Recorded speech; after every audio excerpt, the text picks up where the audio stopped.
तीसरा पॉइंट क्या है? धन और स्वास्थ्य की परेशानी। विवाह में पैसा, तनाव और असहमति का एक महत्वपूर्ण स्रोत हो सकता है। दंपतियों की खर्च करने की अलग अलग आदतें होती हैं। बचत, लक्ष्य या ऋण संघर्ष का कारण बन सकते हैं। देखिए क्या होता है, एक पार्टनर है, उसको पैसा बचाने में इंटरेस्ट है, एक है उसको खर्चा करने में इंटरेस्ट है। अब दोनों का शादी हो जाता है, दोनों स्ट्रगल करने लगते हैं। सामने वाला सोचता है ये तो अपना पैसा बचा रहा है, ये तो मुझे बता नहीं रहा, मुझे ये नहीं कर रहा। ऐसा नहीं है। कभी भी कोई भी हस्बैंड किसी का दुश्मन नहीं अपनी पत्नी का होता है, या कोई पत्नी अपने हस्बैंड का दुश्मन नहीं होती है। दोनों का क्या होता है कि सोचते हैं सामने वाला मेरा जो पार्टनर वो बुद्धू है, मैं होशियार हूं, मैं करूं ऐसा। तो कोई एक तो होशियार है ना, दूसरा बुद्धू है, चलो कोई दिक्कत नहीं। अब दोनों बुद्धू ऐसा शादी नहीं होता है। ऐसा होता है दोनों में से एक ज्यादा होशियार होता है, एक कम होता है। और ये हमेशा होता है, जो बचा रहा है, जो कर रहा है, पैसा कर रहा है ना, उसको करने दो यार, क्यों परेशान हो रहे हो? आप नहीं कर पा रहे इसका मतलब वो भी ना करे। क्योंकि आपका परवरिश अलग तरह से हुआ, आपका पैसा बचाने का या पैसा कमाने का तरीका अलग है, उसका अलग है। उसको उसके हिसाब से चलने दो, आप अपने हिसाब से चलो। उसमें एक दूसरे को आ, उंगली दिखाना, कंप्लेन करना, ये सब सही नहीं है।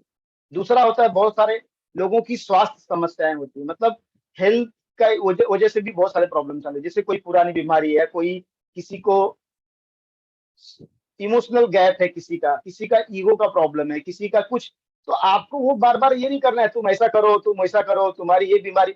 उसको आपको ठीक करना है, ना कि उसको कंप्लेन कि तुम्हारा हेल्थ अच्छा नहीं है, उसके ऊपर काम करो नहीं, आप ऐसा माहौल क्रिएट करके देखो कि वो सामने वाला आपको ये कर पाए। बहुत सारे लोग, कुछ बीमारी रहती है, शादी कर लेते, बताते नहीं, शादी के बाद प्रॉब्लम। भी मेरे पास कल एक केस आई थी, तो बोले कि शादी के पहले मेरे को स्टैमरिंग हो रहा था और मैंने बताया नहीं।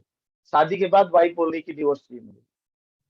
तो पहले ही डिस्कस करना चाहिए था, पहली बात। दूसरी बात, अगर है, अब लड़की का भी गलती है कि चलो स्टैमरिंग है तो इसका सोल्यूशन क्या, उस पर काम किया जा, न कि शादी कर ले उसके बाद में उसको छोड़ दो। ऐसा नहीं होता है ना। और अगर आपके साथ धोखा हुआ, आपके साथ कुछ गलत हुआ, तो उसको आप कम्युनिकेट करके और उसको सॉल्व करने के बारे में सोचो। कोई काउंसलर की हेल्प लो, मदद लो, ठीक हो जाएगा। हर समस्या का समाधान है। आप सोचते हो कि समाधान नहीं है, आप काउंसलर के पास जाओ, उसकी काउंसलिंग लो। हाँ, पैसा खर्चा करना पड़ेगा, आपको पर्सनल काउंसलिंग के लिए पैसा खर्चा करना पड़ेगा, ठीक हो जाएगा। आपका हेल्थ खराब होता है, पैसा खर्चा करते हो कि नहीं, कि फ्री में दवाई लेते हो? बहुत सारे लोगों को लगता है सब फ्री में कर लेते हैं। फ्री में आपको उतना ही मिलेगा, लेकिन आप अगर पेशेवर जो पर्सनल सेशंस लोगे तो उसका आपको ज्यादा फर्क पड़ेगा। तो कुछ चार्जेस देके उस चीज को आपको सॉल्व करना चाहिए। एक दूसरे की आदतों के साथ एडजस्ट करना। देखो, हर व्यक्ति की आदतें अलग होती है। आपके हस्बैंड की आदत अलग होगी, वाइफ की आदत अलग होगी, ठीक है। किसी और के साथ रहना एक चुनौती हो सकती है, खासकर यदि आप अकेले रहने के आदी हैं। बहुत लोग को अकेले रहने का, जेंट्स लोग को ज्यादा होता है ये प्रॉब्लम, ठीक है। अपने साथी की आदतों के साथ तालमेल बिठाने में समय और मेहनत लग सकती है, जैसे कि वे घर पर कैसे रहना पसंद करते हैं या उनकी सुबह की दिनचर्या कैसी है। कभी कभी ईर्ष्या की आदत भी उत्पन्न हो सकती है, जैसे एक बहुत आकर्षक सहकर्मी है, एक पूर्व साथी जो रिश्ते की भरोसे की समस्या पैदा करता है। होता है ना, दोनों में से कोई एक ज्यादा खूबसूरत है या ज्यादा ये, तो भी प्रॉब्लम क्रिएट होता है। एक ज्यादा पैसा कमा रहा है तो भी प्रॉब्लम होता है। तो ये सब करना नहीं है। जो भी आपको मिला ना, टेढ़ा है पर मेरा है।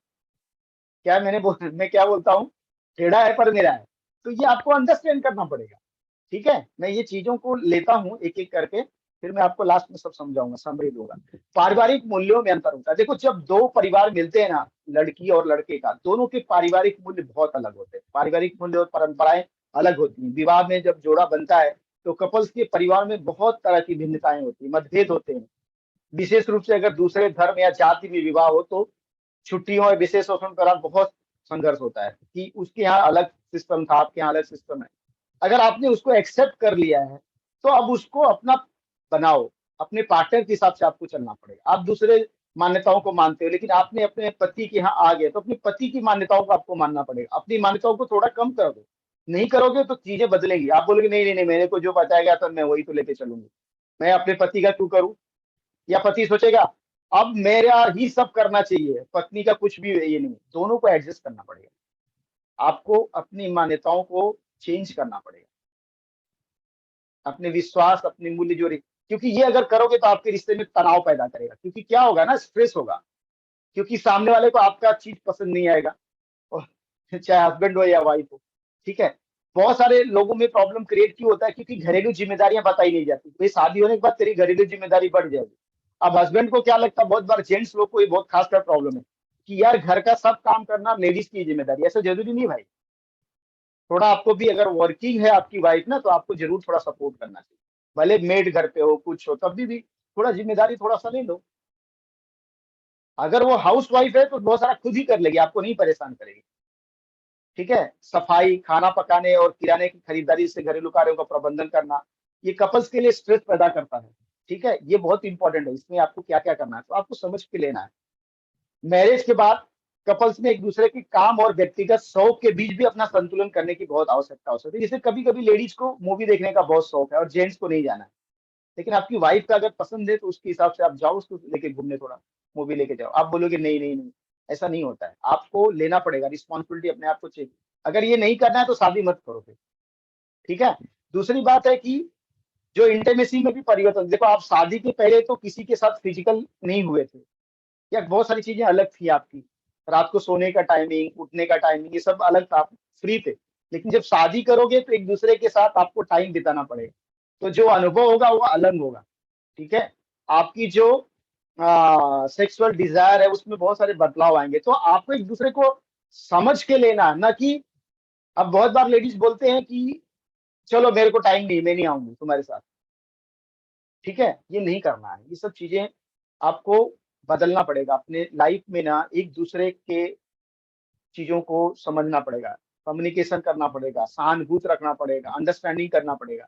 ये सब चीजें जब करोगे तो आपका जो मेंटल हेल्थ है ना वो अच्छा हो जाएगा, आपका फिजिकल हेल्थ अच्छा हो जाएगा, तो आपको स्ट्रेस नहीं होगा। लेकिन अगर आप फिजिकल होने के लिए नाटक करोगे ना, हस्बैंड हो या वाइफ हो, तो आपका पार्टनर उसी वजह से आपको परेशान करेगा और उसी वजह से दिक्कत होगा। प्रॉब्लम तो ये है, लेकिन वो बताएगा किसी और तरह से, एक्सप्रेस किसी और तरह से करेगा।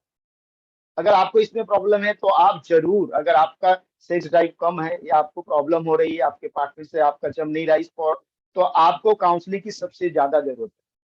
ये पॉइंट में बहुत लोग शर्माते हैं, बताते नहीं, करते नहीं, लेकिन सबसे ज्यादा जरूरत आपको फिजिकल इंटीमेसी के टाइम है, रिलेशनशिप काउंसलिंग, ये लोग को सबसे ज्यादा जरूरत है। और इसमें शर्माने की जरूरत नहीं है, आपको बताना पड़ेगा, करना पड़ेगा, ठीक है। इसको सॉल्व नहीं करोगे तो आगे आपकी समस्याएं चलती रहेंगी। अब देखो बहुत सारे लोग का प्रॉब्लम है ससुराल और विस्तारित परिवार का प्रबंधन। अब कुछ लोग तो अपने माँ बाप के साथ रहे, ठीक है। जब शादी हो जाती है तो उसको ससुराल का भी जिम्मेदारी, लड़के को भी लड़की को भी। अब ये तो जिम्मेदारी कभी उठाए नहीं रहते हैं ना, तो सबसे बड़ा प्रॉब्लम यहाँ होता है कि भाई ससुराल वालों के साथ हम संबंधों को कैसे नेविगेट कर रहे हैं, ये बहुत मुश्किल होना चालू होता है। अब ससुराल वालों को आप पसंद नहीं करोगे, उनके साथ टकराव पैदा करोगे, वो घर वाले ऐसा करते वैसा।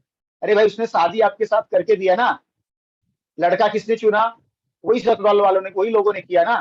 तो वो लोग तुम्हारे बारे में गलत क्यों बोलोगे लड़की को, या लड़की वाले को ये समझना, लड़की को समझना चाहिए, दोनों के लिए ये है जरूरी कि वो लड़की पसंद करके वो लोग लाए ना, तो ससुराल वाले जो है, लड़के के माँ बाप, वो लड़की को खराब क्यों बोलेंगे, उसके बारे में ये क्यों करेंगे।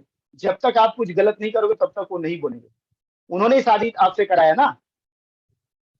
तो बोल सकते थे लड़की ऐसी है, आप कुछ ऐसी चीजें निर्माण कर रहे हैं जिसकी वजह से सामने वाला आपके बारे में गलत। बहुत लोग का कौन रहता है प्रॉब्लम, अरे मेरा ससुराल वाले, मेरे सास ससुर ऐसा करते हैं, लड़के वाले भी बोलते हैं, लड़की वाले भी बोलते हैं। नहीं, ये आपको, आपका एक्सटेंडेड फैमिली है ये। जब आप शादी करने जा रहे हो, आपकी परिवार आपका बढ़ गया, अगर ये आप जिम्मेदारी नहीं लेने को तैयार है, आप शादी मत करो। और शादी कर लिया तो इसको आपको समझना पड़ेगा, क्या इसकी बाउंड्रीज है उसको निर्धारित करें, किसी की सीमाओं को लांघे ना, बाउंड्रीज को आप नहीं, ये नहीं करना। कुछ हो रहा है तो स्पष्ट रूप से संवाद करें, कम्युनिकेट करें, सहानुभूति और सम्मान के साथ स्ट्रगल का सामना करें, ना कि लोगों के ऊपर आक्षेप लगाते रहे। ये ऐसा कर रहा है, उसकी बहन ऐसा कर रही है, उसका भाई वैसा बोल रहा है, उसके माँ बाप उसको चढ़ा रहे हैं, और लड़की को, अरे लड़की इतनी पागल है क्या, पढ़ाई लिखाई करके इतना साल, वो ऐसा ही होता तो शादी नहीं करती थी ना। वो शादी किया तो वो तुम्हारी जिम्मेदारी है। माँ बाप कोई किसी को चढ़ाता नहीं है, कोई किसी को ये नहीं कर सकता है। ये आपका बहुत बड़ा गलत फहमी है। अगर आप ऐसे परसेप्शन में हैं, आपका रिश्ता नहीं चलने वाला ज्यादा, आपको इस परसेप्शन से दूर होना पड़ेगा। कभी भी जब पार्टनर है ना, एक दूसरे के लिए आते हैं, माँ बाप का हस्तक्षेप रहेगा ना थोड़ा बहुत, लेकिन वो लड़की अगर समझदार होगी तो उतना ही लेगी, लड़का समझदार होगा तो वो भी अपने माँ बाप के हस्तक्षेप को उतना ही लेगा, क्योंकि उसकी जिम्मेदारी उसकी वाइफ भी है। माँ बाप तो है ही, लेकिन माँ उसकी वाइफ उसकी जिम्मेदारी है। माँ बाप के बातों को रखना है, इसका मतलब ये नहीं कि वाइफ को छोड़ देना है, ये वाइफ का कोई वैल्यू ही नहीं। वाइफ का पहला वैल्यू है। अगर कोई जेंट्स है, उसके वाइफ, माँ बाप का पहला वैल्यू नहीं, शादी के बाद आपका वैल्यू चेंज होना चाहिए। अगर, और बहुत लोग इसीलिए कॉन्फ्लिक्ट में रहते हैं, इसीलिए प्रॉब्लम रहता है, बिकॉज वो शादी हो गया फिर भी अपने माँ बाप का ही सुन रहे हैं। अरे भाई, शादी क्यों किया फिर? शादी किया, पहले वाइफ का सुनो, वाइफ के हिसाब से चलो, उसके बाद माँ बाप का भी सुनो। लेकिन अगर शादी के बाद भी तुम माँ बाप का लेके चलोगे ना, शादी मत करो फिर। तुम जिंदगी भर शादी मत करो फिर। तुम शादी करने के लायक ही नहीं होते। ये आपको समझना, मैं बहुत कुछ बोल रहा हूँ बिकॉज मेरे पास ना इस हफ्ते में इतनी केसेस ऐसी आई हैं, लोग समझ ही नहीं पा रहे हैं। क्या कर रहे हो भाई तुम? सबसे बड़ा रिश्ता हस्बैंड वाइफ का रिश्ता है। माँ बाप का रिश्ता बनाएगा ना, लेकिन उससे भी बड़ा अगर कोई रिश्ता जिसको ज्यादा नहीं है, वो हस्बैंड वाइफ का सबसे बड़ा रिश्ता है, सबसे पवित्र रिश्ता है। इस रिश्ते से ऊपर कोई रिश्ता नहीं है। माँ एक बच्चे को प्यार करती है, माँ से बड़ा कोई रिश्ता नहीं। लेकिन अगर देखा जाए तो पति पत्नी का रिश्ता सबसे बड़ा रिश्ता है। ये जिस दिन जब तक जिसको समझेगा नहीं ना, लोग खाली माँ बाप के पीछे पड़े हैं। माँ बाप का करो सम्मान नहीं करना, ऐसा नहीं मैं बोल रहा हूँ। लेकिन अगर आप शादी कर रहे हो, शादी के बाद आपके पत्नी की या आपके पति की जिम्मेदारी आपकी, आपके माँ बाप की नहीं है। सेकंड उनकी जिम्मेदारी है। पहले नंबर पे आपका पति या आपकी पत्नी होनी चाहिए। अगर ये आप नहीं कर पाओगे, आप हमेशा स्ट्रगल करोगे। कितना भी कुछ कर लो, आप लाइफ में कभी सक्सेसफुल नहीं हो पाओगे। ठीक है? कैरियर और पालन पोषण में संघर्ष, बहुत बार लोग बात नहीं करते हैं। जो अब कैरियर, कुछ लोग को तो ऐसा है ना कि अपने कैरियर के लिए इतना बिजी, इतने कैरियर के लिए इतना ये हो जाते हैं कि अपने पार्टनर का ध्यान ही नहीं देते। नहीं भाई, आपको कैरियर में आगे बढ़ना है, लेकिन अपने परिवार का भी ध्यान रखना। अगर आपको खाली कैरियर की पड़ी ना, तो भी शादी मत करो। और शादी कर लियो तो कैरियर को और अपने परिवार को, दोनों को सही से रखो। बहुत सारे लोग बच्चों को पालन पोषण करना होता है ना, उसके लिए भी प्रॉब्लम क्रिएट करते हैं। उसमें भी बहुत सारा संघर्ष होता है। तो ये ऐसी कुछ पॉइंट्स हैं जिसके बाद शादी के बाद लोग चर्चा ही नहीं करते ये सब पॉइंट पे। अक्सर अनदेखा किए जाने वाले महत्वपूर्ण विषयों को सुनने और चर्चा करने के लिए आप सब लोग का धन्यवाद।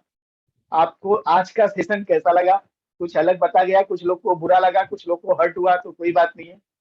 ठीक है, मेरे साथ के माफी मांग लेना।